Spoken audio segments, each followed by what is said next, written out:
할렐루야. 12월 11일 금요일 아침 새벽 기도를 시작하겠습니다. 오늘 함께 보실 말씀은요. 사사기 8장 22절에서부터 28절까지 말씀입니다. 이 말씀 다 읽고요. 해피엔딩이란 제목으로 하나님 말씀 함께 나누겠습니다.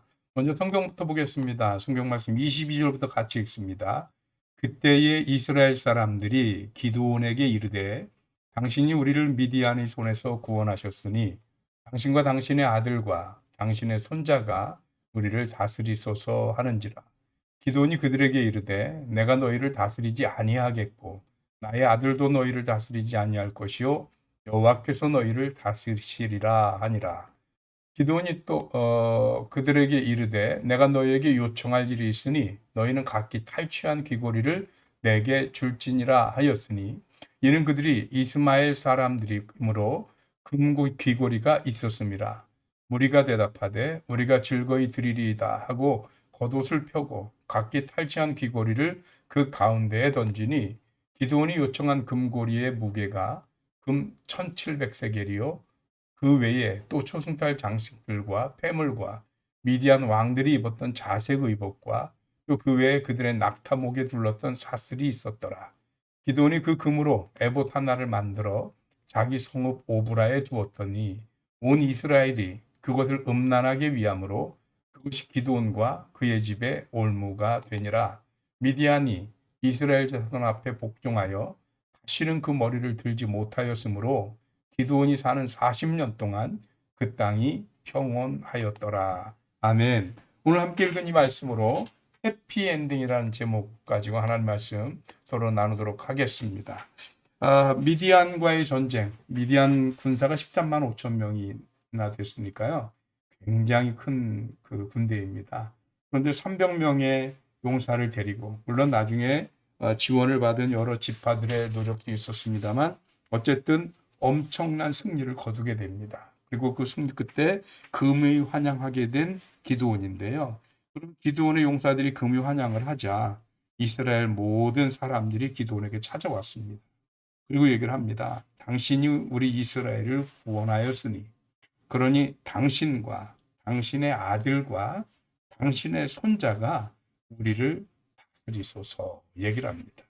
우리를 다스리소서라는 표현으로 둘러서 말을 하긴 했지만 사실은 기드온 자신과 기드온 아들과 기드온 손자가 다 우리를 다스려달라 이 말은 뭐냐면 대를 이어서 이 모든 우리를 다스리는 통치권을 가져라 이런 뜻이니까 다른 말로 직접적으로 얘기를 하면 뭐가 되냐면 우리의 왕이 돼 주십시오 이렇게 말한 겁니다. 그런데 기드온이 그 말을 듣고 정색을 합니다. 무슨 소리냐? 나는 너희의 왕이 너희를 절대로 다스리지 않겠고 나의 아들도 너희를 다스리지 않을 것이다.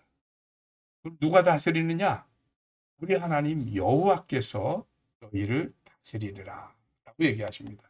그래서 23절 보면 기드온이 그렇게 얘기를 하는 거죠. 기드온이 그들에게 이르되 내가 너희를 다스리지 아니하겠고 나의 아들도 너희를 다스리지 않을 것이고 오직 여호와께서 너희를 다스리시리라 라고 얘기를 하는 겁니다. 왜 그랬을까요? 이스라엘은 원래가 왕이 백성들 위에 군림하고 권력을 소유하는 나라가 아닙니다. 이스라엘은 하나님께서 이스라엘을 통치하시고 하나님의 권력이 아니라 이스라엘 백성과 하나님 사이에 맺은 언약으로 하나님은 그 언약을 이스라엘 백성들이 지키고 하나님과의 관계를 온전히 유지할 때마다 이스라엘의 제사장을 통해서 하나님의 말씀과 하나님의 은혜와 하나님의 여러 가지 계시와 또 계명들을 율법들을 허락하셨던 거거든요. 그래서 하나님이 통치하는 제사장 나라 그게 이스라엘이에요. 그런데 그런 이스라엘이 왕을 달라고 해. 그 눈에 보이는 왕을 의지하고 하나님이 눈에 보이지 않기 때문에 그 언약과 약속을 유지하기가 힘들다, 버겁다 뭐 이런 표현이 될 수도 있을 것 같아요. 그러나 기도는 분명하게 얘기합니다. 오직 여호와께서 너희를 다스리시리라. 우리는 하나님이 다스리는 제사장 나라요. 임금이 권력과 힘을 가지고 우리 위에 군림하는 왕국은 아니다. 라고 얘기를 하는 겁니다. 그래서 이를 통해서 기드온은 아주 중요하게 이스라엘의 현재 상황, 현재 위치를 다시금 분명하게 확신시켜 줍니다.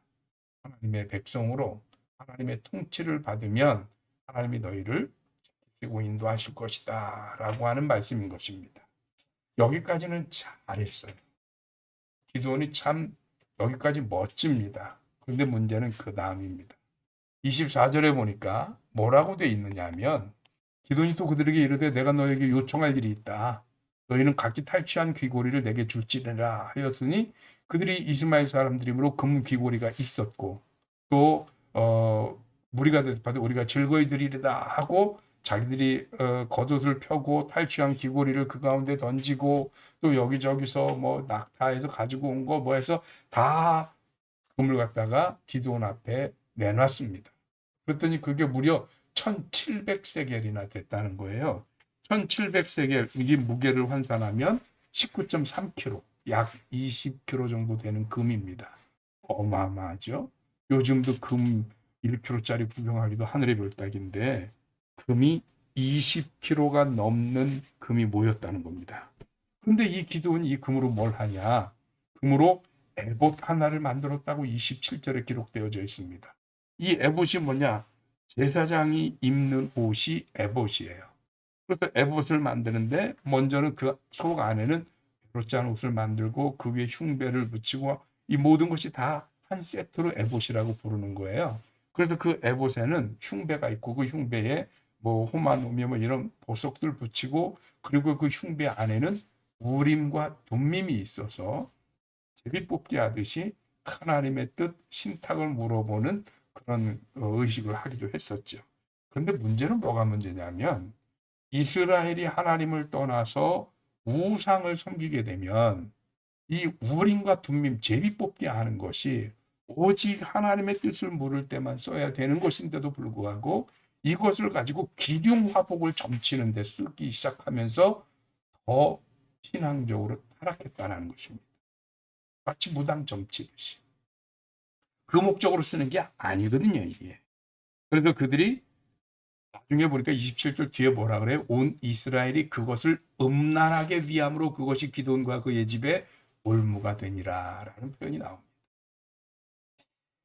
기드온이 잘했는데 전쟁도 잘했고요. 그리고 전쟁에 돌아와서 이스라엘 백성들에게 왕이 돼달라고 하는 그것을 겸손하게 다 물리치고 내가 왕이 될 것이 아니라 하나님이 왕이 되어야 합니다. 하나님이 영광 받으셔야 합니다.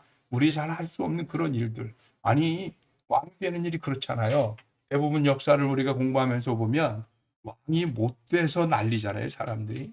스스로라도 왕이 되고 싶고 또 다른 사람이 왕이 있으면 끌어내리서라도 왕이 되고 싶어서 쿠데타도 하고 반란도 일으키고 그러는 거 아닙니까? 그런데 백성들이 다 왕이 되라고 왕이 돼달라고 요청을 하는 거나 마찬가지잖아요.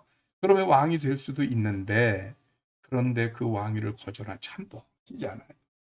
그런데 기드온이 마지막에 금으로 에봇 하나를 만든 것이 그 집안이 올무가 되었다는 것입니다. 왜 그러냐 하면 하나님은 분명히 말씀하시기를 내 이름을 위하여 그 어떤 것도 형상으로 만들지 마라. 심지어 하나님 자체도 형상으로 만들지 마라. 그랬단 말이에요. 그런데 자꾸 사람들은 눈에 보이는 것에 집착을 하고 그러다 보니까 무엇이든 눈에 보이는 것, 형상을 원하는데 이 에봇 하나를 금으로 너무 귀하게 화려하게 만들어 두었더니 하나님 앞에 제사 드리기 위해서 입어야 하는 이 에봇인데 이게 모양은 어디로 갔나 없어지고 의미는 어디로 갔나 없어지고 이 에봇이라는 모양 화려함만 남아서 그것을 위하고 거기 있는 우림과 둠밈으로 기륭화복을 점치고 이러면서 하나님을 음란하게 섬겼단 말입니다. 음란이라고 하는 것은 일종의 혼탁함이잖아요. 그래서 하나님을 믿는 신앙이 우상의 개념과 혼탁돼 버리면서 하나님 앞에서는 순수함을 잃어버렸다라는 것입니다. 그래서 깨닫습니다. 아, 기드온도 또 우리가 아는 성경이 참 많은 사람들이 잘 하다가 마지막에 무너지는 경우를 많이 봐요. 요즘 한국의 교계의 큰 어른들을 보면서도 그런 생각을 합니다. 참 그분들 한국 교회에 큰 영향을 미쳤고 큰 족적을 남긴 분들이 분명한데, 그런데 그분들이 글쎄 마무리에 가서 좀 추한 모습들을 보이는 분들이 너무 많아요. 그래서 그들의 마무리가, 끝이 오늘 제목처럼 해피엔딩이면 너무 좋을 텐데, 해피엔딩이 그렇잖아요. 마지막이 아주 행복하게 즐겁게 마무리되는 게 해피엔딩이에요. 그런데 해피엔딩을 보여주는 어른들이 별로 없고요. 오늘 기도원도 그렇게 해피엔딩을 보이지 못하고 있습니다. 바라기는 우리 신앙생활은 해피엔딩을 보는 신앙생활이었으면 좋겠습니다. 젊을 때만 잘하고 좋을 때만 잘하고가 아니라 끝까지, 마무리까지 하나님 앞에 온전히 설 수 있는 저와 여러분들이 되시길 주님의 이름으로 축원합니다.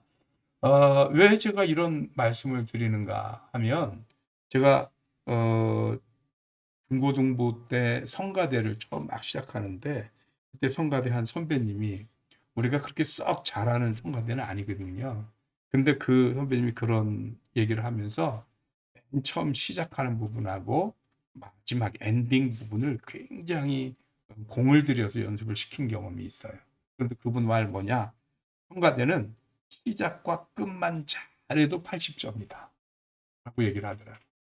시작을 잘해도 중간에 망치고 끝이 망치면 소용이 없고, 그 다음에 아무리 중간에 잘했어도 끝을 망치면 다 망친 게 된다라는 거죠.